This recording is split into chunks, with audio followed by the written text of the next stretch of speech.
Welcome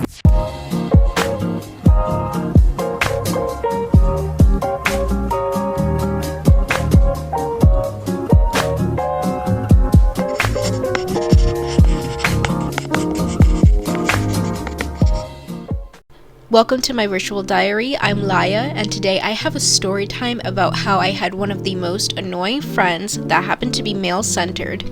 If you have a pick-me friend or a male-centered friend, just leave them. Don't even think about it. Just text them, I don't want to be friends anymore, block them, do what you have to do, because I promise you that those are like the last type of people that you want in your life. I promise it's going to do good for your mental health.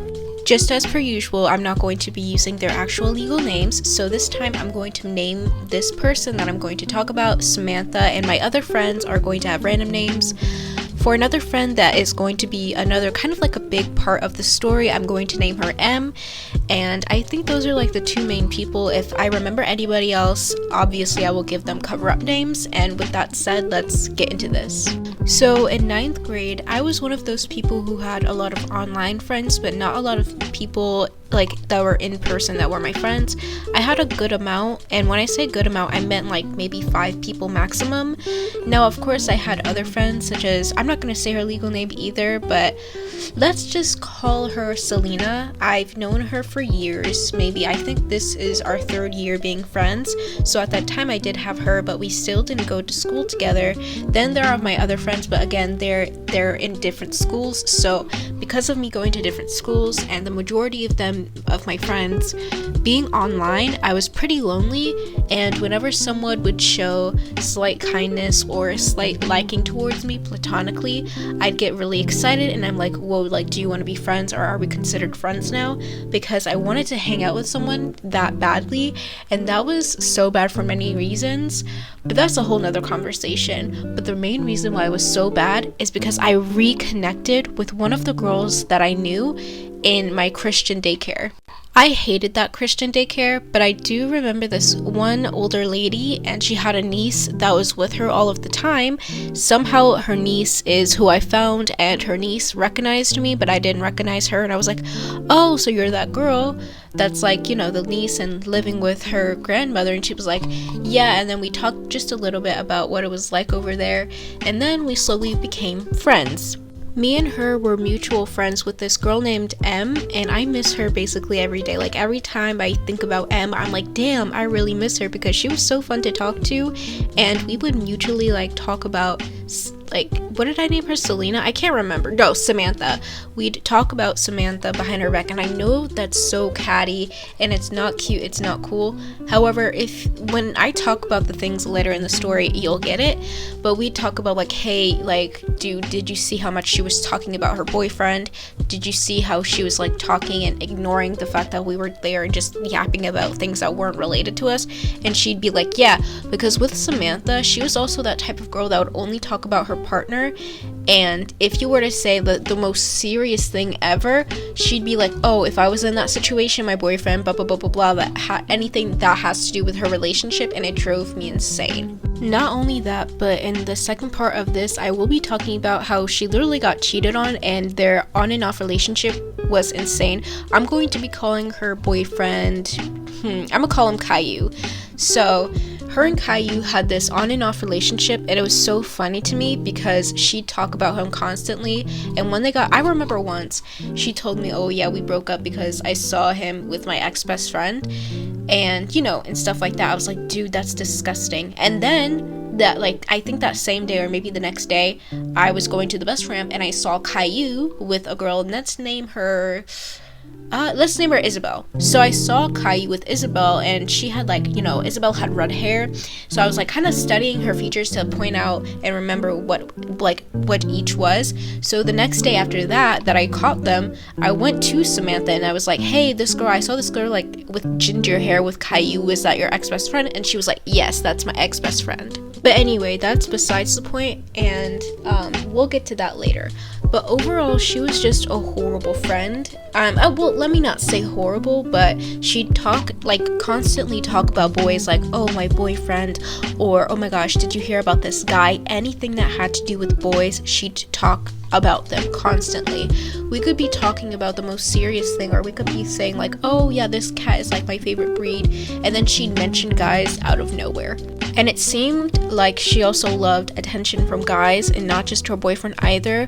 I feel like I've seen her be with like a group of guys talking to them, like trying to act cool and whatnot, and not like the usual cool, like trying to make friends by impressing them, but because with multiple genders it could be that way, like me trying to impress other girls because I want them to think I'm cool so we can be friends because I think they're cool. That would be fine, but of course that's not what her impression was, if that makes any sense. Like, she wasn't trying to impress them in a sense where she's like, oh, I like this video game too, or like just having the same interests, so that I don't know how to describe it, but you get what I mean. Like, she wasn't doing it in the way that you usually do, but being like so showy and like pulling up her pants, doing all these like random things. Or maybe I'm overreading it and maybe I'm just petty, I don't know. But anyway, like I was saying earlier about her in serious situations and comparing it to her boyfriend, I remember once I had went to the ER because my nose was really blocked up with what is it called? Like mucus. And, my parents and I miscommunicated because I was like, I literally can't breathe through my nose. I blow my nose, nothing comes out. And they took it as something extremely dangerous. And they're like, oh my gosh, are you serious? We need to go now. And then we went to the ER and they just found out that I needed nozzle spray, and I was trying to tell them that it wasn't that serious, but they wouldn't listen to me, so they took me anyway. But I will say that when I was sitting down in the middle of M and Samantha was on my right while M was on my left, I was like, oh yeah, yesterday I wasn't here because I was in the ER. I think that M asked me where I was, or something happened that it was me just mentioning it, because I know that I wouldn't just mention it to get attention or anything of the sort. So if it was just really silent and I needed to say something to continue the conversation, or they asked me about my whereabouts, I just said, I was in the ER yesterday, that's why I wasn't here. Because I think M said something along the lines of where were you yesterday? I don't think I saw you in the halls. Were you stuck in class? And then I just answered her question. Sorry about that. I don't know why I was getting out of breath there. But, after I said that, because I didn't give context that was not too bad just yet, I just said that I went to the ER and I didn't say why. Tell me why Samantha, keeps typing on her computer, and she was like, oh my gosh, are you serious? And I was like, yeah. And then all she had to say was, oh, my boyfriend would go crazy if I said that. Not, are you okay? Why'd you go? Just said, oh, my boyfriend would freak out if I said that to him. Are you serious? It baffled me so much to the point where I literally went to my teacher about it. I was just talking to her about my day, and I was like, do you know what this girl said to me? Talking about Samantha. And I told her the whole thing, and she was like, dang, yeah, she is like that sometimes. I'm not gonna say that my teacher was excusing her behavior, but she was just like, yeah, that's typical Samantha. And it was crazy timing, because that's the time Samantha came around, which is crazy actually. Now, for the last part of the story, let's get into the context of her boyfriend cheating. So, her boyfriend and her were very on and off, like I stated earlier. It was super bad. They did it at least 5 times in one singular year of us being in school. And when I say 1 year, I myself, I don't know whether I mean that in the school year or a year in general, because you know what, not even a year, a month actually, a few months. That's insane. If you don't know if you're gonna be that secure with a person, why get with them? Do you know what I mean? But that's just what I think. I haven't gotten into a relationship in so long, so my views might be different. But I don't get getting into a relationship with someone that is cheating on you and you continue to get back with them. But anyways, let me give more of an elaboration with that redheaded girl, and yeah.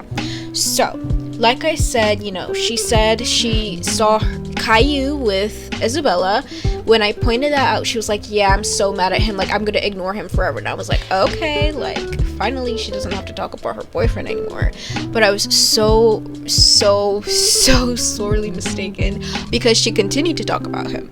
Not in a sense that she was like, oh, I'm so sick of him, like I can't believe he cheated on me, I'm just so sick of him, like why did he have to do this? No, she quite literally a few days later, if not the next day or 2 days later, showed me a wedding dress and said, oh yeah, me and him plan on getting married, like we already did the deed multiple times, even though it was literally freshman year, like hello, what the hell. But she was like, oh yeah, we, you know, like we just want to get married, we're planning on getting married, and as soon as we're out of high school, we plan to get a house together. And I was like, is she serious right now? What the hell? In my head, I was mentally asking, girl, are you okay? This is like, what are you thinking? I will say that I had an ex, I'm not gonna say his actual name, of course. Let's name him Maka, which I don't even think is a name, but it's goofy just like him. Anyway, like I was saying, my ex was a cheater, and he said that, you know, being like, if you were bi, that you could have multiple partners because you had like, you liked multiple genders, which if you're polyamorous you can, but if you're not polyamorous, or your partner is not polyamorous but you are, that's cheating. That's straight cheating. He was dating me, I think, and another guy. It was so weird. Like, that was my first genuine relationship, so like it confuses me to my core to this day. But even with him, like I only got back with him like once afterwards, and after that it was just like a no-go because it was so confusing. And I will say that I tried my best to hold on to that relationship for so long, but it only happened twice. Literally only happened twice, and with them it was on and off. Then when they finally were done, she got another boyfriend in a span of like months, and now she has a brand new one. I don't even know if she's still with that person, which is the craziest part. Okay, to be honest, I think I went a little bit overboard with what I last just said, and if you're curious why I mentioned my last relationship and why I mentioned that we got back together, it's because I mentioned it because I will say I'm a bit of a hypocrite for it, but I'm comparing the two because one was that, like, I did get cheated on, obviously. We have our similarities, but one thing that we didn't have in similarities, we weren't on and off. When we were in our longest time of our relationship, like before we broke up, we were not on and off. We were just on, fully on, like we knew we wanted each other, etc., etc. So there was no like on and off thing, like, oh, he cheated or he did this, he did that, so I left him. None of that. But anyways, I hope you guys enjoyed my story, and I'll be completely honest, now saying that story out loud, it doesn't really feel like the story is about her being male-centered. I might change the title, but it's honestly too late for me to go all the way back and change like the edit thing, if that makes any sense. Like, you know what I mean.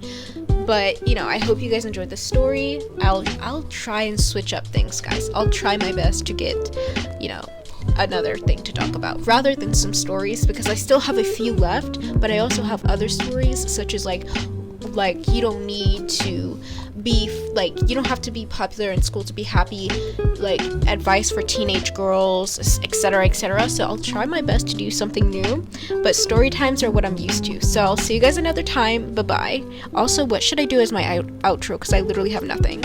But anyway, bye bye.